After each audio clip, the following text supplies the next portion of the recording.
आहा जोबोद गोजोननाय दं दिनै बिथांमोना जोंनि इउपिपिएल दलखौ मोजां मोननानै बिथांमोना लोंहोर जोंनाव दिनै जगदान जाफैदों। दिनै गैयाब्लाबो 450 जन बिथांमोना जोंजों जगदान जादों।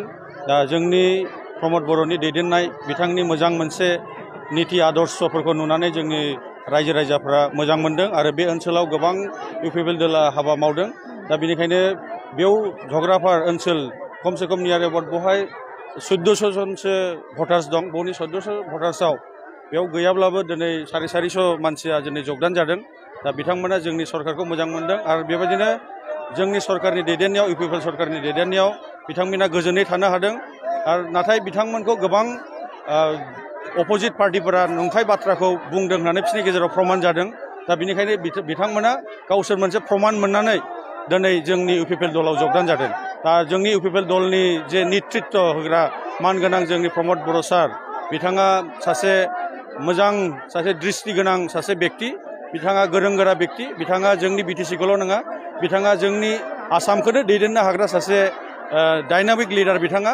आं बिथांखौ आंनि गोसो गोरबोजों आङो जोबनो गैयै बिथांखौ हामबाय होननानै जासिदों। बिथाङा जोंनि बिटिआर ओनसोलखौ बियो 2020आव गोजोनथा मोनसे सुक्ति लाबोनायनि उनाव दिनैसिम जोंनि बिटिआर ओनसोला बिराद गोजोनै दङ।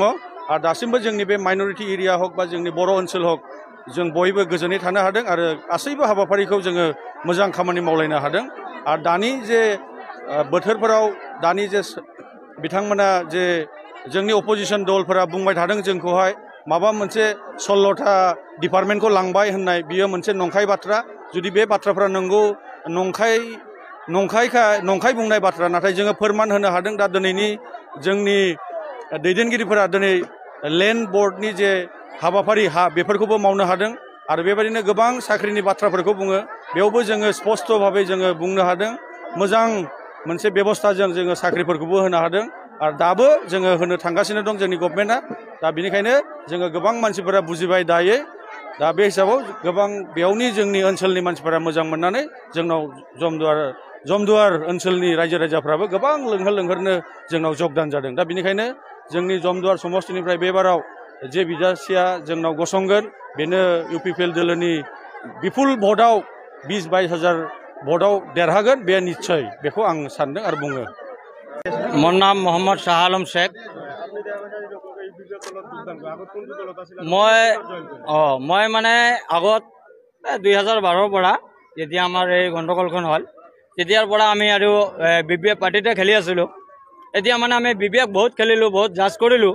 বিপিএফৰ মাজত আমি একো বস্তু খুজি পোৱা নাই। তো আজি বহুত গাঁৱতো ঘূৰিছোঁ, আমি ইহঁতৰ মিটিং চিটিং কৰিছিলোঁ। আমি একো বস্তু ইহঁতৰ মাজত পোৱা নাই। ইহঁতে যিবিলাক কথা কয় মিছা প্ৰতিশ্ৰুতি দিয়ে। তো আৰু ইহঁতৰ খালি প্ৰতিশ্ৰুতি এটাই দিয়ে, খালি মুখত ইহঁতৰ এটাই কথা ওলায়, খালি উচ্ছেদ কৰিব। উচ্ছেদ কৰাটো এই কথাটোৱে কয়। আৰু এই দলটো আৰু মই বহুত চিন্তা চৰ্চা কৰি এৰি দিলোঁ। এই কাৰণত মোক ভাল নালাগিল। তাৰ কাৰণত মই এই দলটো এৰি দি আজি ইউপিপিএলক মই ভাল পাই। ইউপিপিএলে বহুত কাম কৰিলে। আৰু 2012 যেতিয়া গণ্ডগোলখন হৈছিল তেতিয়া হাগ্ৰামা চৰকাৰ নিজে আছিল। হাগ্ৰামা আমাৰ বিটিচিখনত তেতিয়া হাগ্ৰামা চৰকাৰ আমাক একবাৰো চাব যোৱা নাই। আমি শিবিৰত আছিলোঁ। এতিয়া হালিমুল আছিল, হালিমুল বিপিএফ পাৰ্টি কৰি আছে। আজি বৰ ডাঙৰ ডাঙৰ লেস্কাৰ দি আছে। কিন্তু আমাক যেতিয়া আমাৰ 2012 গণ্ডগোলখন হ'ল তেতিয়া আমাক এবাৰ কাৰণত হালিমুল চাবলৈ যোৱা নাই। আজি বহুত ডাঙৰ ডাঙৰ লেকচাৰ দি আছে। আৰু ইউপিপিএল আহাতে আমাৰ ৰাস্তা ঘাট ঘৰ IOI ঘৰবিলাক আমি বহুত পাইছোঁ। আমাৰ এই নংথিৰি দাৱাগুৰিখনত আমি আজি যেতিয়া বিপিএফ চৰকাৰ আছিল তেতিয়া আমাৰ এই গাঁওখন ইমান উজ্জ্বল হোৱা নাই।